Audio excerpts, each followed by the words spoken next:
क्या हुआ? जब प्रयागराज महाकुंभ के दौरान एक साधु को गंगा स्नान करने से रोका गया, उसके बाद प्रयागराज के उस गंगा घाट पर जो चमत्कार हुआ, उसे देखकर आपके पैरों तले जमीन खिसक जाएगी। साल 2025 के जनवरी माह में प्रयागराज में सदी का सबसे बड़ा महाकुंभ लगने वाला है। यह महाकुंभ हर 12 साल में एक बार लगता है, यानी इस महाकुंभ का बहुत अधिक महत्व रहने वाला है। गंगा नदी में स्नान करने का बहुत महत्व रहता है। इसी वजह से देश और दुनिया से कई लोग प्रयागराज के इस महाकुंभ में पहुंचने वाले हैं। लेकिन अभी हाल ही में जो घटना सबके सामने निकल कर आ रही है, उसने सभी के होश उड़ा दिए। जहां पर एक साधु महाराज को गंगा नदी में स्नान करने से रोका गया। कोई भी महाकुंभ साधुओं के बिना अधूरा है, क्योंकि यह साधु संतों के आगमन और स्नान से ही संपूर्ण माना जाता है। देश भर से साधु महाकुंभ शुरू होने के कई दिनों पहले ही प्रयागराज पहुंच जाते हैं। इस घटना की शुरुआत होती है मध्य प्रदेश के महेश्वर में रहने वाले राधानंद जी महाराज से। राधानंद जी महाराज रोजाना सुबह 4 बजे उठकर ठंडे पानी से स्नान किया करते थे और भिक्षा प्राप्त करने के लिए निकल जाते थे। उन्होंने अपने जीवन काल में सांसारिक सुख का त्याग करके कई तपस्याएं की और कई सिद्धियां हासिल कीं। वे महेश्वर के घाट पर ही निवास करते थे। जब उन्हें प्रयागराज महाकुंभ लगने की खबर मिली, तो वे महाकुंभ में जाने के लिए बहुत उत्साहित थे। वे तकरीबन 1 माह पूर्व महाकुंभ में पहुंचना चाहते थे, क्योंकि वे वहीं पर 2 से 3 महीने बिताना चाहते थे। उनका ऐसा कहना था कि महाकुंभ वह पवित्र समय होता है जहां पर देवी देवता स्वयं उस स्थान पर मौजूद होते हैं।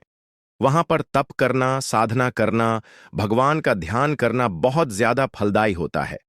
अगले दिन सुबह राधानंद जी महाराज जब प्रयागराज पहुंचे, तो सुबह के 3:30 रहे थे।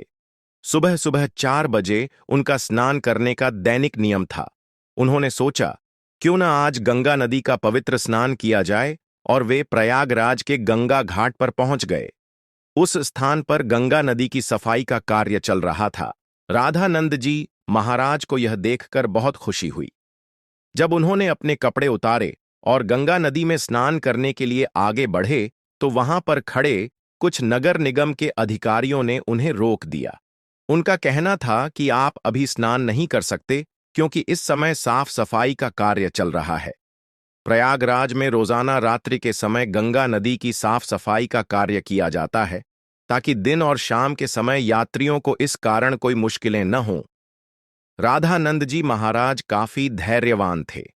उन्होंने सफाई अधिकारियों को समझाया कि बात बहुत अच्छी है, लेकिन नित्य मेरा 4 बजे नहाने का नियम है, और आज अगर मैं प्रयागराज पहुंचा हूं, तो मैं गंगा नदी में ही स्नान करूंगा।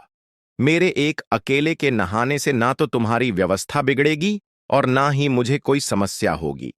लेकिन वह अधिकारी अचानक से गुस्सा हो गया और उन साधु महाराज से कहने लगा कि आपको इसी समय क्यों नहाना है? अभी पूरा दिन पड़ा हुआ है। क्या यहां पर तुम्हें कोई इंसान नहाता हुआ दिख रहा है? क्या तुम्हारे अंदर इतनी शक्ति है कि तुम सुबह 4 बजे इतने ठंडे पानी से स्नान कर लोगे? व्यर्थ की बातें बनाना छोड़ दो और यहां से चले जाओ। अभी तक तो राधानंद जी महाराज बहुत विनम्र थे, काफी धैर्यवान थे, लेकिन उस अधिकारी के अपशब्दों को सुनकर अचानक उन्हें बहुत बुरा लगा। उनका ऐसा मानना था कि गंगा नदी पर किसी का अधिकार नहीं है। यह तो साक्षात भगवान शंकर की जटाओं से निकलती है, जिसके अंदर सभी को अपने पाप धोने का अधिकार है, और उसके लिए कोई निश्चित समय नहीं हो सकता। लेकिन उस समय राधानंद जी महाराज ने उस अधिकारी को कुछ नहीं कहा और सामने घाट पर ध्यान अवस्था में बैठ गए। सबको लग रहा था कि वे साधु महाराज मान गए हैं और पीछे हट गए हैं। अब जब पुनः गंगा नदी के अंदर साफ सफाई की मशीनों को शुरू किया गया, तो अचानक से एक बहुत बड़ी घटना घट गई। वे सभी मशीनें शुरू होने का नाम ही नहीं ले रही थीं। ऐसा लग रहा था मानो वह जाम हो गई हों या उनके अंदर बहुत सारा कचरा फंस गया हो। अधिकारियों ने मशीन को देखा परखा और उसके अंदर का सारा कचरा बाहर निकाल दिया। सबको उम्मीद थी कि अब मशीनें कार्य करने लगेंगी, लेकिन फिर जब मशीन शुरू की गई तो कोई भी मशीन चालू होने को तैयार ही नहीं थी। सभी अधिकारी बहुत हैरान थे। किसी की भी समझ नहीं आ रहा था। लेकिन जब मशीन चालू नहीं हुई तो कई मैकेनिकल इंजीनियरों की टीम को मशीन देखने के लिए बुलाया गया।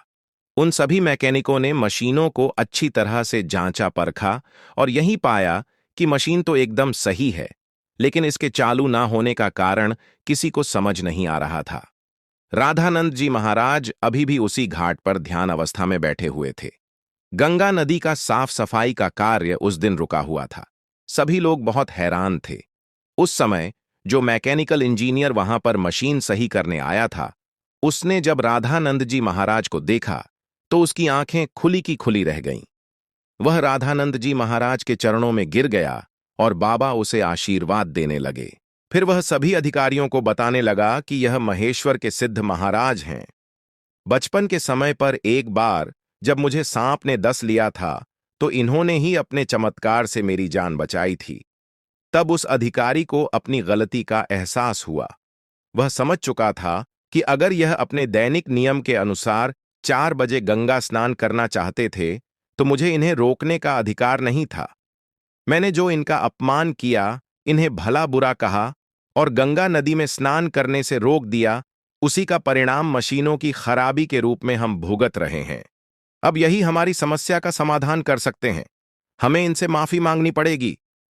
सभी अधिकारी मिलकर राधानंद जी महाराज के पास गए, उनके चरणों में बैठ गए और हाथ जोड़कर कहा कि हमें इस बात का अंदाजा नहीं था कि आप एक दिव्य संत हैं।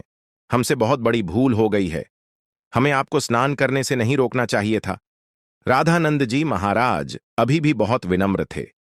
उन्होंने अधिकारियों से कहा कि यह जरूरी नहीं है कि कोई संत चमत्कारी हो तभी ही उसे गंगा नदी में स्नान की अनुमति दी जाए।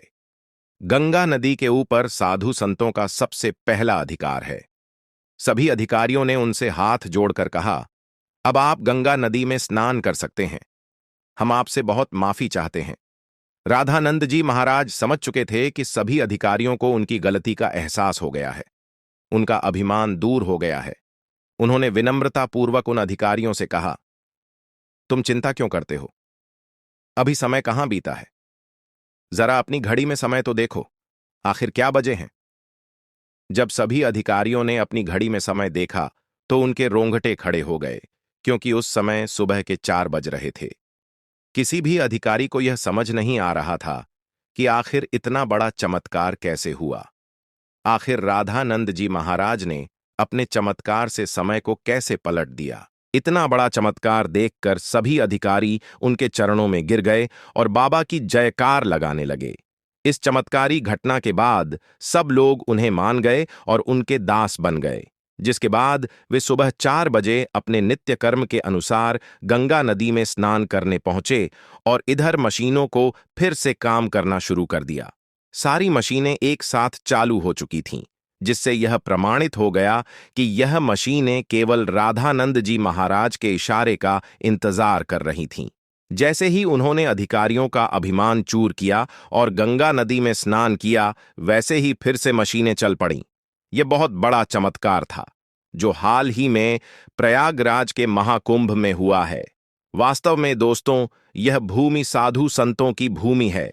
यहां पर साधु संतों का ना तो अपमान किया जा सकता है और ना ही उन्हें छोटा समझा जा सकता है। इस देश का हर संत इस देश के लिए कुछ ना कुछ करता है और भक्तों को अध्यात्म के मार्ग से जोड़ता है। हमें कभी भी उनका अपमान नहीं करना चाहिए और ना ही उन्हें छोटा समझना चाहिए। इस पूरी घटना को लेकर आपके क्या विचार है? हमें नीचे कमेंट बॉक्स में जरूर बताइएगा। अगर वीडियो आपको पसंद आई हो तो लाइक जरूर करें। साथ ही चैनल को सब्सक्राइब करके बेल आइकन को प्रेस कर लें।